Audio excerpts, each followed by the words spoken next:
Olá, meus amigos, Deus abençoe todos vocês e que o Espírito Santo, o guia, o nosso guia, aquele a quem Jesus enviou para nos guiar em toda a verdade,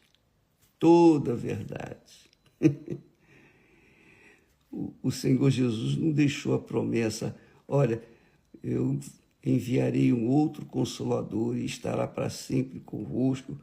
Ele vos guiará aos caminhos verdejantes. Ele vos guiará para os tapetes vermelhos, pelos tapetes vermelhos. Nada disso. Ele disse, ele vos guiará em toda a verdade. E é óbvio que quando a gente anda na verdade, com certeza a gente vai bater de cara, de frente com a mentira. É claro que quem não é da verdade não se importa. Mentira, mentirinha, mentirona, mais mentiras, enganos, corrupção e toda sorte de sujeira não faz diferença para essas pessoas. Quem vive no pecado não faz diferença para elas viver na mentira, nem andar na mentira. Mas, para quem é guiado pelo Espírito de verdade, que é o Espírito Santo, então há confrontos. Não tem jeito com a mentira. Não tem jeito. Então, quando uma pessoa está andando na verdade, ela está, obviamente, neste mundo, ela está atravessando o deserto que este mundo tem sido. Um deserto. E quem anda na verdade e de verdade e segue a verdade, que é Jesus, com certeza vai sofrer as consequências das injustiças do deserto. É isso mesmo, vai sofrer as consequências das mentiras deste mundo. Vai sofrer. Por quê? Porque está andando na luz. E quem é das trevas, obviamente, não vai entender, não gosta. Quem vive nas trevas ou quem vive na mentira, obviamente, não gosta nem de ouvir falar em verdade. Não gosta da luz. Odeia a luz. Então, minha amiga e meu caro amigo, quando o apóstolo Paulo, como falamos ontem, quando ele fala sobre as tribulações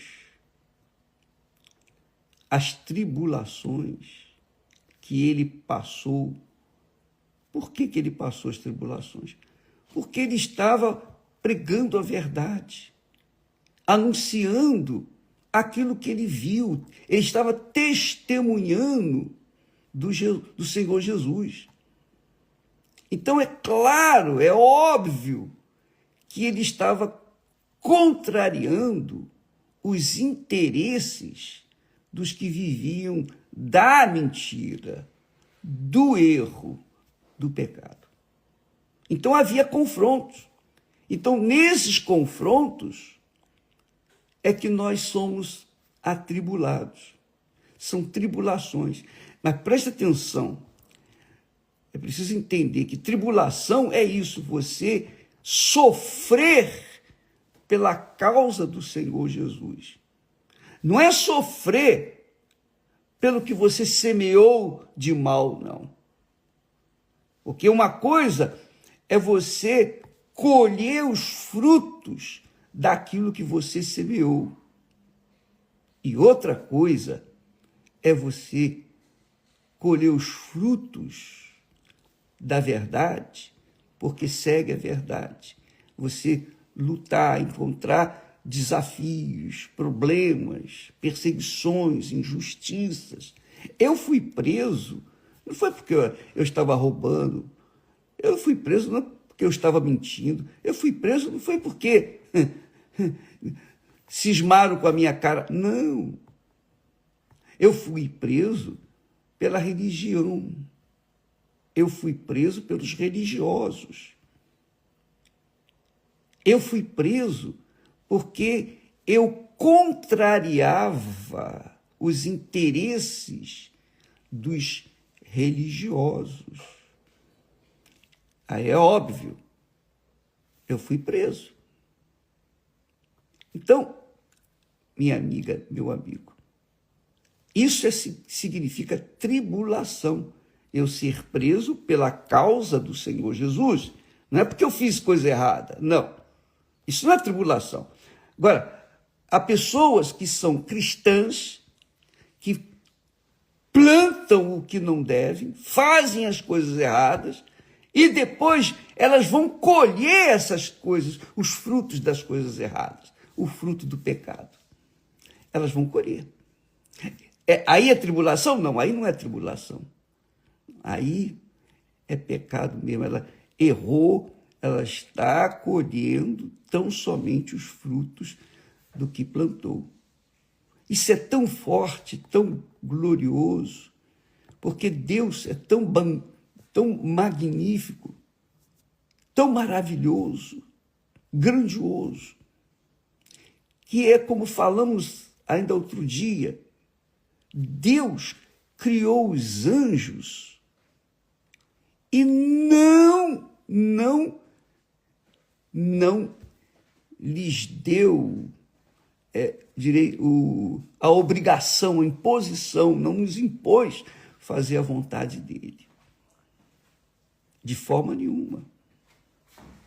Os anjos tiveram e têm o direito de fazer a sua própria escolha. Então nós temos aí Lúcifer, que era cheio de luz, que era o principal dos anjos. O principal dos anjos se rebelou contra Deus, invejou Deus, queria o lugar de Deus, a posição de Deus. Foi um desejo pessoal dele. Quem o inspirou para isso? Ninguém, porque ele era o próprio Satanás. Ele veio a ser o próprio Satanás. Então, amiga e meu caro amigo, Deus, na sua infinita sabedoria, nos tem dado direção, consciência e sabedoria para que nós venhamos plantar hoje, para que amanhã possamos colher os bons frutos. Se nós decidimos plantar o que não presta, é claro que nós vamos colher o que não presta. E quem é culpado disso? Somos nós mesmos. Então, é como o apóstolo diz, não erreis. É o Espírito Santo que fala isso. Não erreis, não erreis. De Deus não se zomba. Tudo que o homem semear, isso também ceifará. Não tem jeito. Não há outra opção. Então, uma coisa é uma coisa, outra coisa é outra coisa. Uma coisa é você semear o que não presta e colher o que não presta, e não pense que porque você é cristão, você se diz cristão, e você diz, são tribulações. Não, não é tribulação, não. Tribulação ou tribulações são problemas que nós enfrentamos por causa da nossa sinceridade, da nossa verdade, da verdade que carregamos, por causa da nossa fé no Senhor Jesus, por causa de querer viver na santidade, na luz. Então, uma coisa é você estar sofrendo pelo que você plantou. Você vai colher. Sempre foi assim. Eu também já colhi. Eu colhi frutos amargos, porque eu plantei. Eu plantei a semente amarga, eu colhi também. Nós temos aí falado do nosso exemplo da patinha de caranguejo. Eu comi além do que deveria comer. Eu comi com os olhos. E aí eu colhi os frutos, que foi uma dor insuportável de barriga. Então, fui eu que plantei. Então, eu colhi. Agora, se eu planto a verdade, se vivo na verdade, se eu não sou guloso, se eu tenho aquela consciência do que é certo, do que é errado, e faço o que é certo, então eu vou colher os frutos da retidão. Mas isso não vai evitar que eu venha sofrer as tribulações, que são as perseguições dos que vivem na mentira, do pai da mentira, que é Satanás, que usa os seus filhos para perseguir os filhos de Deus e humilhá-los, envergonhá-los e etc. Mesmo os filhos de Deus estando vivendo na verdade. Então, não fique culpando fulano, beltrano, cicrano, apontando o dedo para alguém, não. Olhe para dentro de si.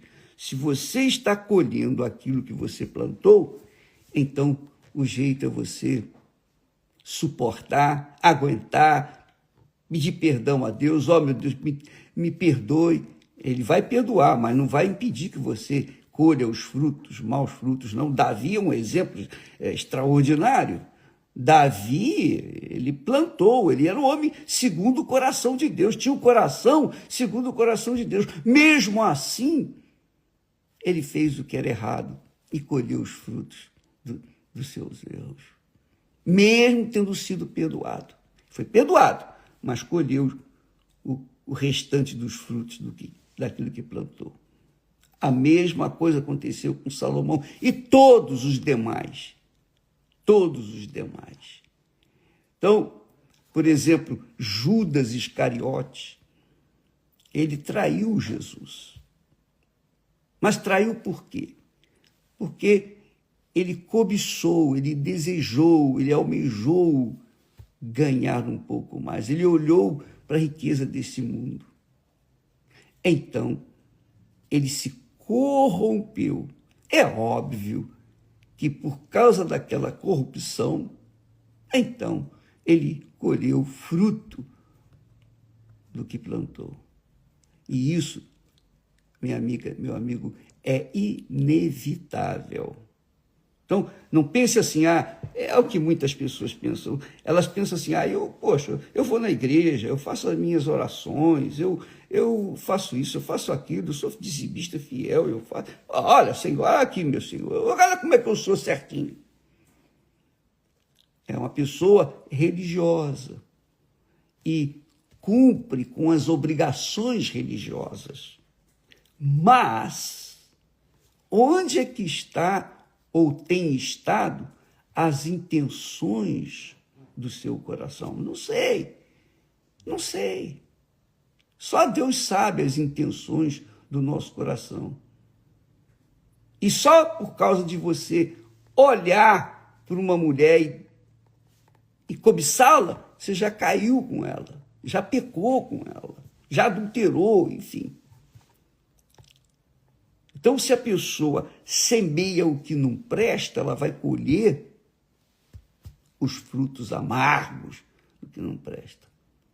Se ela se mantiver na fé, na pureza, e vier a ser perseguida por causa do Espírito Santo, por causa do Espírito da verdade que está nela, então isso é tribulação, aí sim. E nós devemos dar graças a Deus pelas tribulações, porque são as tribulações que mantêm a gente de pé. Imagine se os nossos os nossos caminhos fossem floridos, tapete vermelho, etc. A gente ia descansar e não lutar pela fé para conquistar o reino de Deus. Olha só o que diz o texto sagrado. Diz o texto que, tendo Paulo anunciado o evangelho naquela cidade, lá em Derbe, e feito muitos discípulos, eles voltaram, e confirmando os ânimos dos discípulos, aqueles que estavam seguindo Paulo, exortando-os a permanecer na fé. Pois que, por muitas tribulações, nos importa entrar no reino de Deus. Quer dizer, Paulo estimulou a fé dos discípulos, dos seus seguidores, dos seguidores de Jesus com ele. Ele animou, exortando-os a permanecer na fé, permanecer na luz, permanecer na verdade, para que venham, através de tribulações, e não são poucas, pois que por muitas tribulações nos importa entrar no reino de Deus. Claro, é o reino da glória. E para você alcançar lá, você tem que fazer a sua parte. Paulo fala que no estádio muitos correm, são muitos os corredores, mas somente um leva o prêmio. Assim também é na fé, não é que só um vai ser salvo, mas ele está dizendo, ele está mostrando a dificuldade que há para alcançar o prêmio da salvação. É uma dificuldade enorme. E eu tenho visto isso com os meus próprios olhos. Pessoas que foram libertas, curadas, tiveram suas vidas completamente transformadas, chegaram na igreja com a imagem do próprio Satanás. Hoje, depois de algum tempo, tiveram suas vidas transformadas, reconstruídas, constituíram família, etc. Mas olharam mais para as circunstâncias, isto é, olharam mais para o mundo, o reino deste mundo, do que o reino de Deus. Então, eles se inclinaram para o reino do mundo e aí se perderam. O que vai fazer? Vai fazer o quê? Eles decidiram. É o que aconteceu com o povo de Israel, que saiu do Egito, era escravo, comia mal, dormia mal, vivia mal, era um escravo daqueles violentados. Mas Deus, com mão forte, os tirou do Egito e os levou por onde? Por caminho, por gramado, tapete vermelho? Não. Os levou pelo deserto. E o lugar mais longe, e o lugar mais difícil. Por quê? Eles levaram 40 anos para chegar à terra prometida. E quantos foram salvos naquela altura? 2. Apenas Josué e Caleb entraram na terra prometida. O resto foi morrendo no meio do caminho. Os seus filhos é que entraram na terra prometida. Por quê? Porque eles reclamaram, lamentaram, não aceitaram. Assim também é a nossa caminhada para o reino de Deus, o reino dos céus. Importa muitas tribulações, muitas lutas.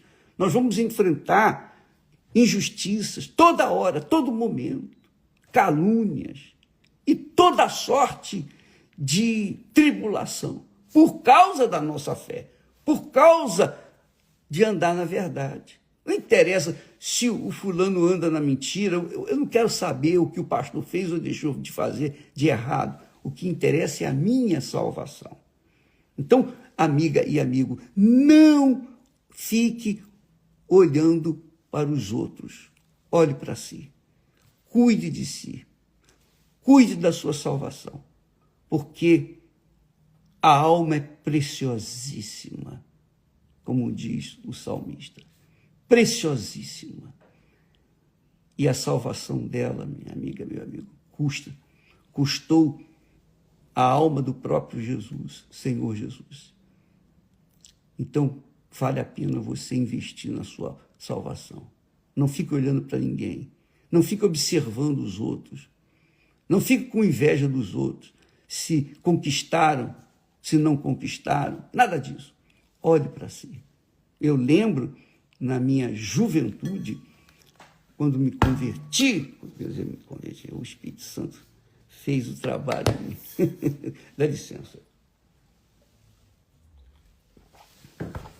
Eu lembro que na minha igreja, que eu frequentava, eu tive conhecimentos dos pastores e bispos que erraram e etc., fizeram coisas erradas. Eu nem queria saber. Eu simplesmente cuidava de mim. E eu ia na igreja. Eu não saí da igreja porque eu vi isso, eu soube disso, soube daquilo. Nada disso. Eu ia na igreja, não pelo pastor, não pelo bispo. Eu ia para aprender a fé, a viver pela fé, a manter a fé. Porque a minha alma dependia da minha fé para poder alcançar o reino de Deus. Faça isso, minha amiga, meu amigo. Não fique a olhar para os outros, não. Porque quem chama atenção para você ficar olhando para os outros é o diabo. E se você ficar olhando para os outros, com certeza você vai cair também. Normalmente as pessoas olham para os caídos, não olham para os que estão de pé. Então o apóstolo Paulo diz, olha, vocês não sabem que no estádio são muitos os que correm, mas somente um leva o prêmio. É a mesma coisa, qualquer corrida, qualquer disputa esportiva, apenas um leva o prêmio. E assim é a salvação.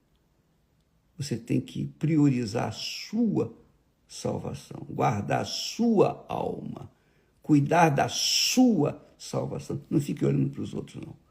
E, de repente, você está sofrendo porque você ficou olhando para os outros. Isso não é tribulação. Isso é você que foi inapta. Você que não fez a coisa certa. Você errou. Então está colhendo os frutos do seu erro.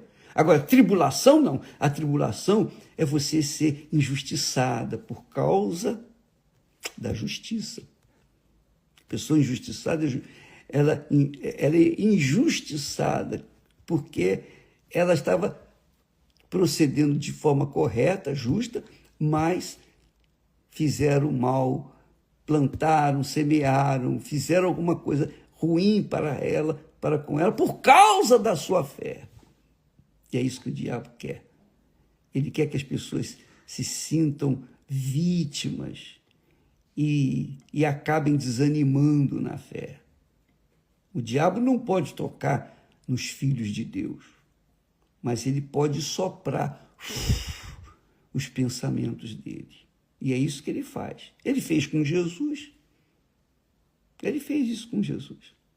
Então, amiga e amigo, veja esse texto. Paulo confirmando os ânimos dos discípulos, exortando-os a permanecer na fé. Por quê? Pois que por muitas tribulações nos importa entrar no reino de Deus. O reino de Deus é algo, assim, inexplicável, infinito. É algo extraordinário. E não são todos que entram lá, apenas aqueles que permanecem até o fim. Deus abençoe e até amanhã em nome do Senhor Jesus. Amém.